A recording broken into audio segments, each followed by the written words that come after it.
Thank you for joining us for our Sunday evening sermon time. We're going to be concluding a series that we've done the last few weeks that we've called Outdoor Classroom.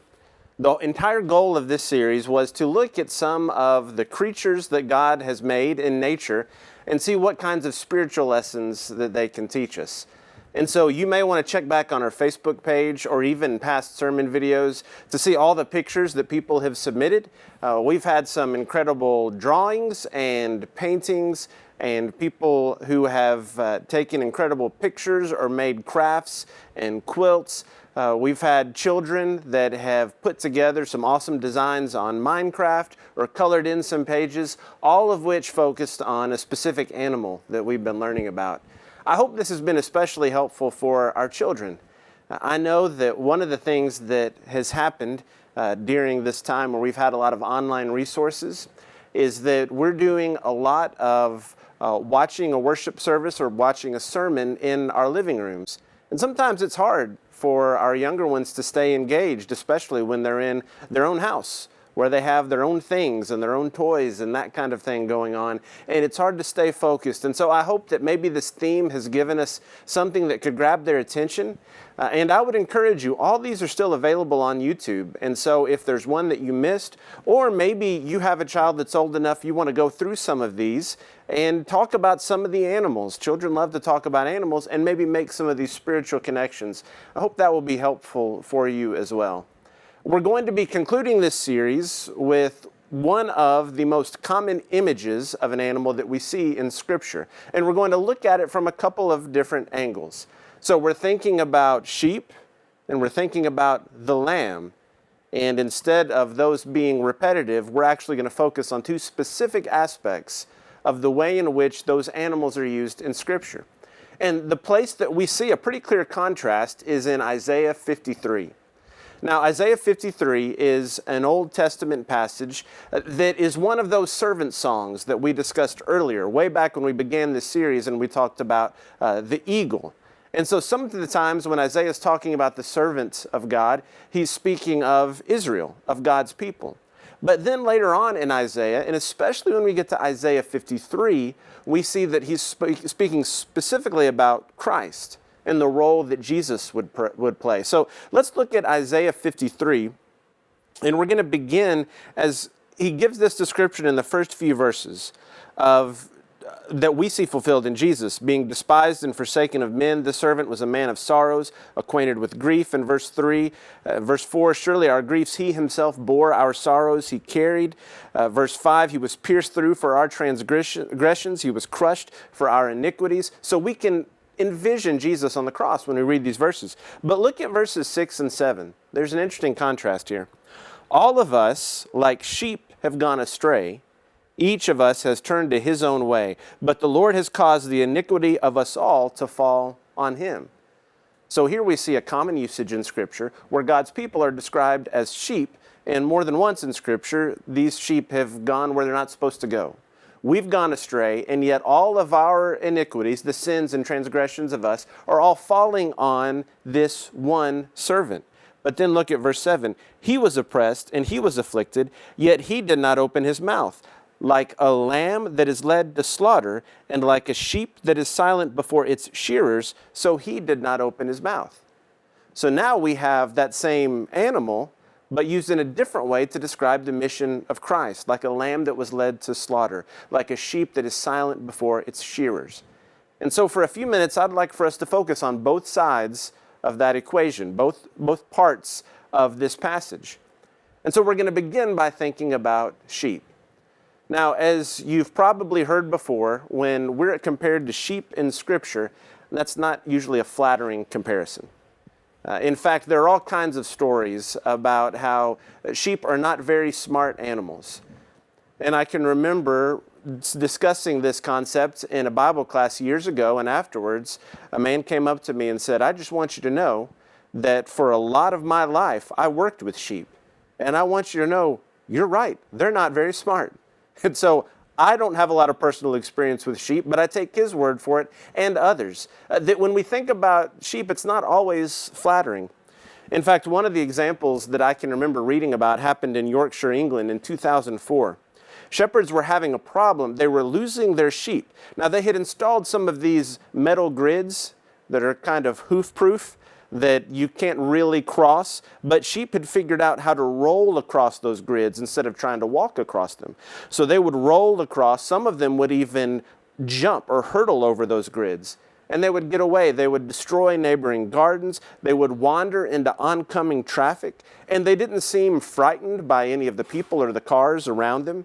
And in the report, one of the individuals that worked with the sheep was interviewed and asked why they didn't seem to be afraid of what was taking place all around them. And he said they simply didn't understand the danger they were in.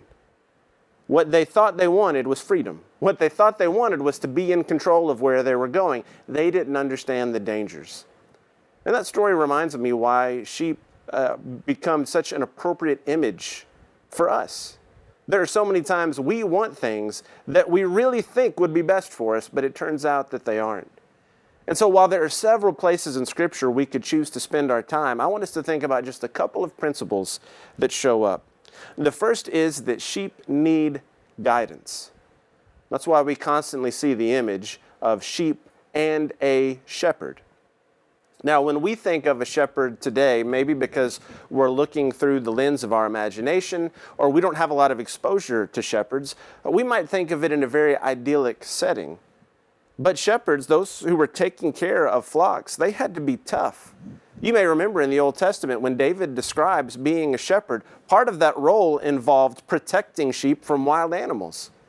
And those shepherds also had to be wise to be able to get the sheep where they needed to go. Think about some of the Psalms where the psalmist describes himself and describes followers of God as sheep. For example, in Psalm 100 and verse 3, know that the Lord himself is God. It is he who made us, not we ourselves. We are his people and the sheep of his pasture. In other words, he is our shepherd. He is our guide. Or Psalm 79, verse 13, we, your people, and the sheep of your pasture will give thanks to you forever. To generations we will tell of your praise. So because sheep commonly are known for needing guidance, shepherds have become in Scripture a constant image of God's leaders. Now, often when we think about shepherds, we think about elders in the church. That's the way they're described in the New Testament. And that's a very appropriate term. In fact, when we talk about our elders at Graymere, it's very appropriate to refer to them as our shepherds. They're the ones who were guiding the flock. But did you know that imagery doesn't just start with the church? It doesn't just start in the New Testament. In fact, you can go back to Ezekiel, and even in this book of prophecy, God is describing the religious leaders of Israel, the people who are supposed to be in charge, as Israel's shepherds. So in chapter 34 of Ezekiel, God's people are described as sheep, and the spiritual leaders of Israel are shepherds who are not doing their job. And that chapter lists all the ways that these people who are supposed to be taking care of God's flock are falling down on the job. And then in verse 11, God states, I myself will search for my sheep and seek them out.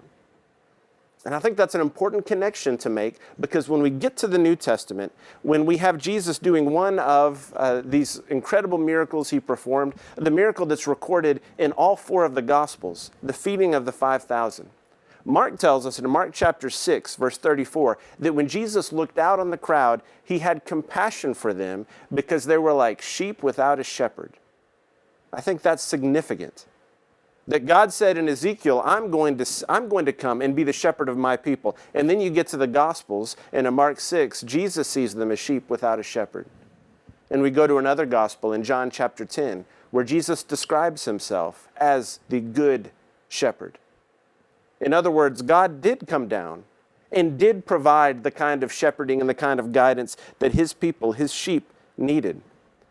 Now, it's interesting that as Jesus describes himself as the ultimate shepherd, the good shepherd, he also contrasts himself with anyone else who tries to come in. The thief or the robber come in to steal and to destroy, not the good shepherd. Very often in the ancient world, you might have flocks that were located or herded into sort of a common pen, a common area. And so various sheep would know the voice of their shepherd. And so Jesus uses that kind of imagery to say that his sheep hear his voice. And sometimes that's tough for us, because if we're the ones that are represented by sheep, and if sheep need guidance, that means we need guidance. And I don't like to admit that. I don't like to admit that I need someone else's help. In fact, I can think of several times in life where if I had just asked for help earlier on in a project, maybe a project around the house, maybe a trip that I was taking somewhere and I didn't want to ask for directions, if I just stopped and asked for guidance, I could have gotten what I needed done a lot sooner. But there's something in us that just doesn't like to depend on someone else. We want to chart our own course. But it's interesting to read reports of sheep and what some sheep would do. Some would even walk into a fire, not realizing what would happen as they walked into a fire. There are reports of sheep being cast, which would happen when they fall over on their backs with legs in the air and can't get back up. Now again, that's a humbling picture to describe ourselves. But there are times when we simply don't know what we're getting into, or we've fallen over and we're simply not able to handle that challenge ourselves. It's interesting to see the way Jesus is able, as the Good Shepherd, to call his sheep by name. I think we get insight into that earlier in the Gospel of John, in John chapter 2, beginning in verse 24. Jesus, on his part, was not entrusting himself to them, for he knew all men. And because he did not need anyone to testify concerning man, for he himself knew what was in man. Jesus knew all men. He knows all of us. So we have a shepherd, not only that we need to be following, but that understands us, that understands who we are. And so our challenge is, whose voice are we going to listen to? I like the story that was reported several years ago about a woman from Missouri who was startled out of her sleep by cries of help. Now, can you imagine being asleep in the middle of the night? You're startled by cries of help, and you're not certain what's going on. You're trying to remember, where are you? What's happening? But she thought at first it was just a dream, and so she kept hearing someone in her house was calling for help. She thought it might be her husband, but he was sleeping soundly next to her. And she kept hearing the cries. Finally, she went in the living room and found out there was a voice crying help. She says, "Where are you?" And the woman replied, "In the fireplace." And what had happened was someone had tried to sneak into her house to rob her house and had gotten stuck. And so it was in the fireplace calling for help. Now that showed up in a lot of newspapers. I don't know how true it was. I like the picture that's painted there, don't you? Of someone who's trying to come in some other way, a thief or a robber that ends up having to shout for help. When we think about Jesus, we know when we follow his voice, when we listen to him, that he has our best interests at heart. We need guidance. We also need nourishment. And that's something that all of us understand on a physical level, and especially animals understand that. Not too long ago, our family went to the animal safari park that's located in the Jackson, Tennessee area. It's really neat. You can drive through there. You can feed the animals. They'll come right up to you. You can see camels. You can see deer. You can see a giraffe at the end of it. You have all kinds of breeds of animals that will come up. Even several ostriches would come up, and they're pretty aggressive. You've got to watch that. Buffalo would come up. And one of the things that's interesting as you're feeding these animals is that some of them are so desperate to get something to eat, especially the ones that aren't at the front of the line, the ones that are towards the back. They're so desperate that they'll do things that are actually counterproductive to getting the food just because that's how badly they want it. And so if you're trying to feed one of the camels, they may just bite the bowl that you're holding of food and just try to get it out of your hands. Of course, once they've gotten it out of your hands and then they try to open their mouth to eat it, they'll just drop it. That will cost them a lot more food, but they're so desperate for it, that's not what they're thinking about. They just want what's in your hands. Of course, then you have maybe some buffalo that come over and you realize, I might have been saving this food for later on. I'm just going to give this buffalo everything he wants, right? Because you don't want to mess with him. It's just to see that important need that they have for nourishment is so clear. And sheep have that same kind of need for nourishment, but what others have told us over the years is that sheep don't always know how to get that nourishment. They may stay in the same area, even though it's been grazed over and there's nothing there for them. They may be on their way to a better place to feed and stop and start licking up muddy water that's in puddles, not realizing that if they just followed their shepherd, they would end up in a place where they'd have much better nourishment. We need guidance, but we also need nourishment. And it helps us to understand how when we read, for example, the 23rd Psalm, one of the comforting parts of that passage is that the shepherd leads us into green pastures, places where there will be nourishment. And it's important for me to ask myself, if I'm part of God's flock, what is my spiritual nourishment level look like? Am I seeking not only God's guidance, but am I listening to His Word? Am I allowing that to nourish me and to sustain me? Am I following His direction to grow spiritually? So as sheep, we need guidance and we need nourishment. And the one we are following, in sort of an ironic way almost, is described in Scripture often as the lamb. The role of the Messiah is the lamb that was slain. You may remember a few weeks ago as we were describing the imagery of a lion. We looked in the book of Revelation, and remember Revelation, we're entering into a very symbolic world that's telling us an important spiritual truth. And so as John is there introduced to the Lion of Judah, the powerful Messiah, instead of seeing a lion when he turns around, he sees a lamb as if it had been slain. And you have this imagery of the lamb that was slain as the Messiah. And that would have been incredibly striking in the ancient world to think about that lamb as powerful.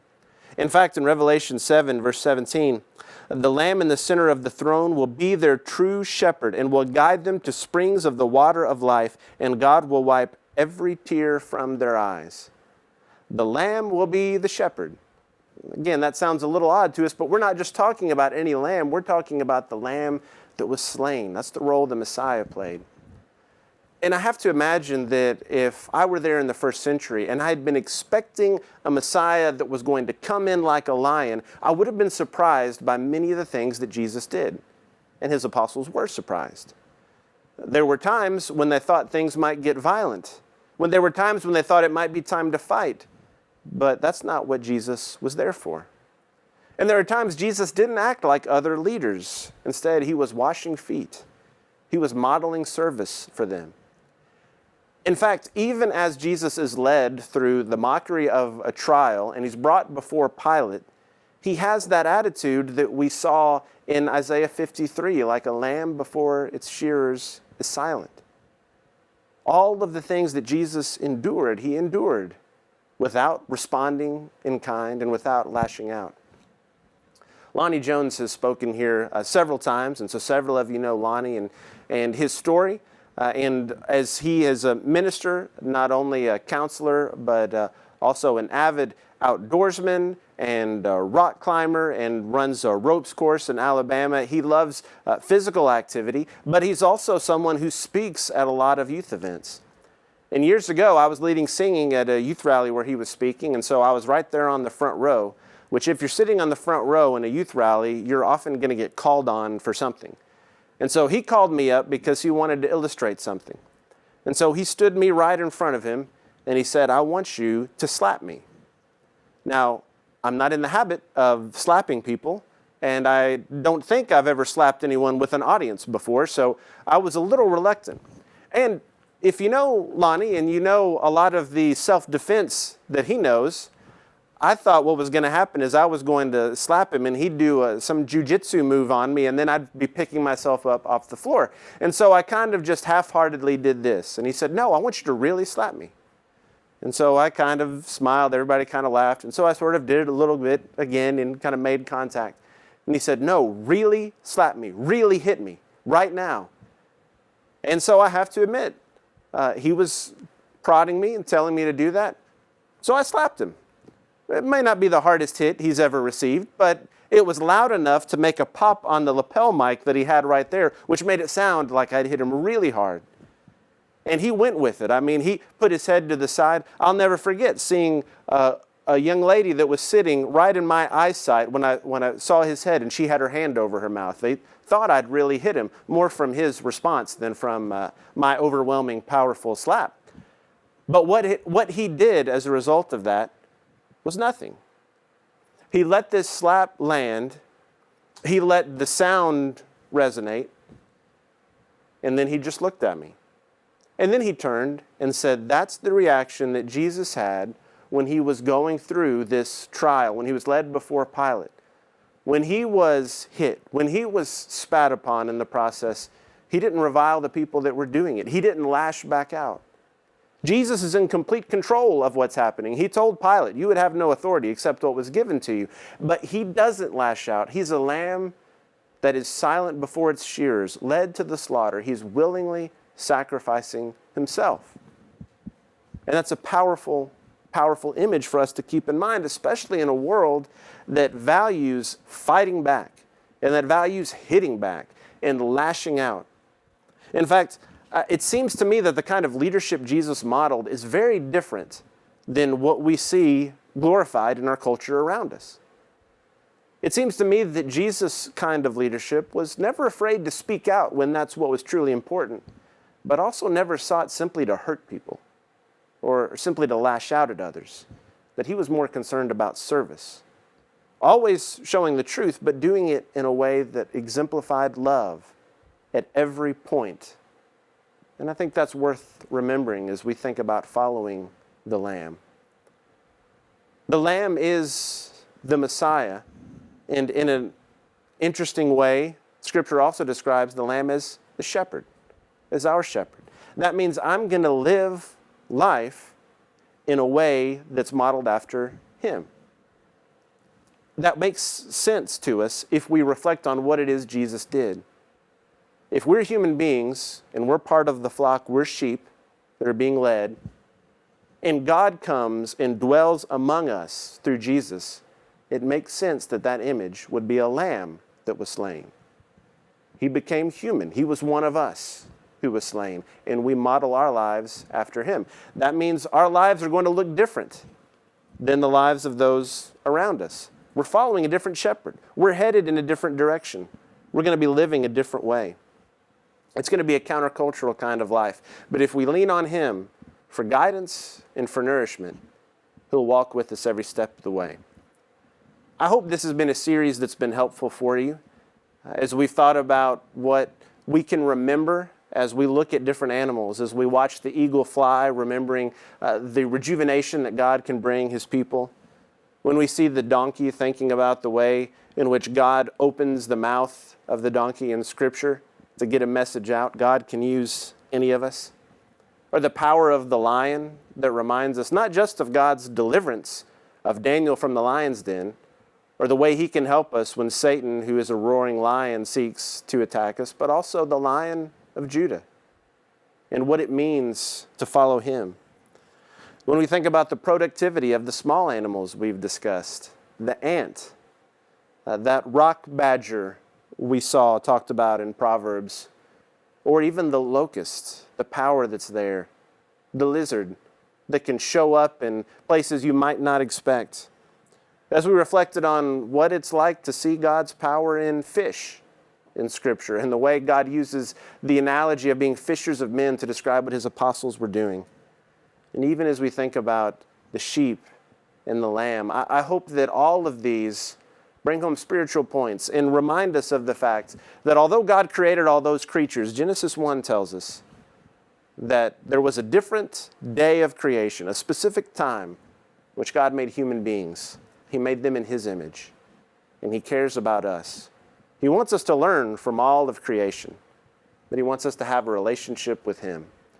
If you don't have that relationship and you're interested in finding out more, I hope you'll contact us. Either connect with us on the website or give us a call at the church office. If you're a Graymere member that needs prayers or help, or if you're not able to be with us in person on Sundays and you're at home, but there's another need you have, please contact one of our shepherds. They want to be available to help you, to pray with you and for you, or to meet any other needs that you might have. Let's make sure that as part of the flock of God, we're living lives that are modeled after the Lamb that was slain.